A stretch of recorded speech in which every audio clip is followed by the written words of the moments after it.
Welcome to Getting Business Back on Track, a virtual event experience from the Buyer's Edge platform. Today, we're talking about restaurant technology, and I'm joined by Brandt Squires. He's the co-founder of FoodBAM and a veteran technology expert. We're seeing a lot of erratic prices in the goods that restaurants purchase. How can a restaurant utilize technology to kind of get a handle on all that pricing and control their costs? That's a good question. For restaurants to get ahead of erratic pricing, for restaurants to monitor multiple vendors, I would strongly encourage restaurants start by getting an order guide.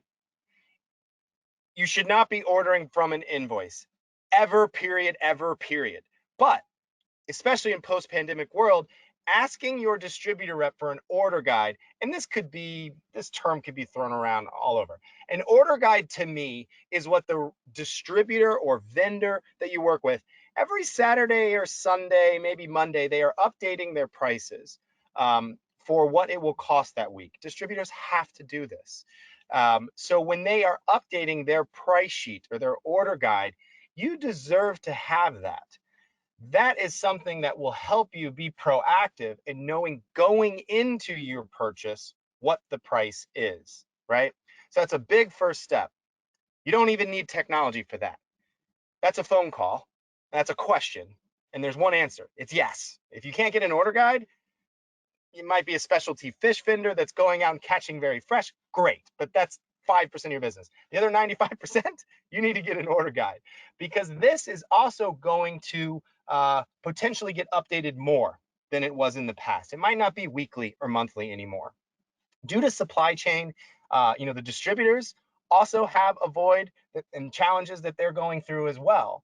So the industry has to work together and collaborate and has to be flexible to get through this. And it is not the distributor's fault if they can't get certain product. And so when you're asking for order guides, sometimes you can get stocking levels. Sometimes you can get pricing heads up so you can see the increases, so you can adjust your menu.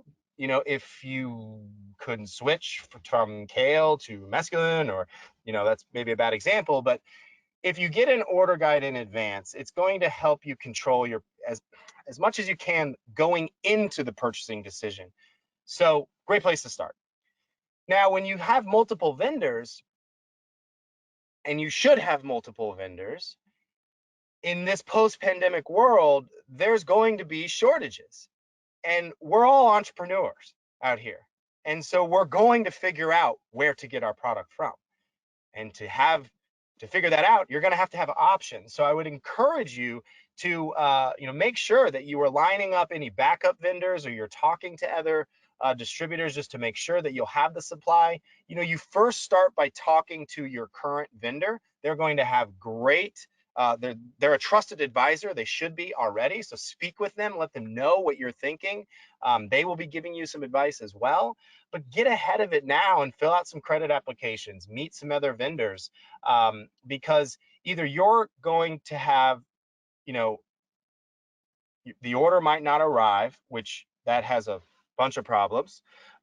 You're changing your menu. And so as you're changing your menu, that might change what you need from the vendor. Do they carry that? So the conversation should be taking place anyway with your current vendors as you're changing your menu to changing your order guide. That should spawn into potentially more vendors so that you actually have more peace of mind that your product will arrive, or you will know in advance if your product won't arrive. And so that's sort of some, just advice from a conversation and just good practices. There is some great technology out there that does integrate directly with vendors, pulls in all of your order guides into one place. So again, it just streamlines everything that your staff's doing. You have one place to go to place all of your orders. And this includes your beverage as well, your beer, wine, spirit, paper, produce, the couple broadliners you have. It's not meant to, to compare pricing. You can do that if you want, and you can see some cost savings, but it's really meant to have everything in one place. So you have all your orders. If you don't order online today, you should consider getting a username and password.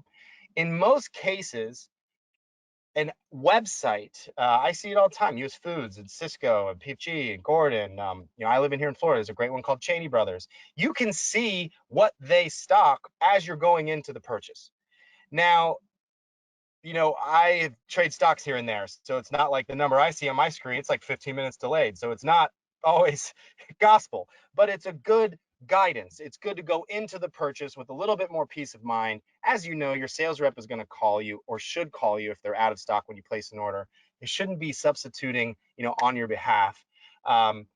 So if you don't have any, username and passwords, you certainly should. If anything, that's going to just create a little bit more confidence. You see the price going into the decision. You see the stocking level potentially. And, there are softwares that can pull all of this into one. So you have, basically the single source of power or of truth, whatever you want to say. But I would say that, to get ahead of it, make sure you're getting an order guide. I think that if you meet with your distributor and you say, I need this product, you should immediately say, well, what happens if you don't have that? What's a good substitute? So if you have an order guide with 80 items on it, can I get an order guide with 160? And that way I know that if I place an order and you don't have it, you have my permission to put in that as a backup.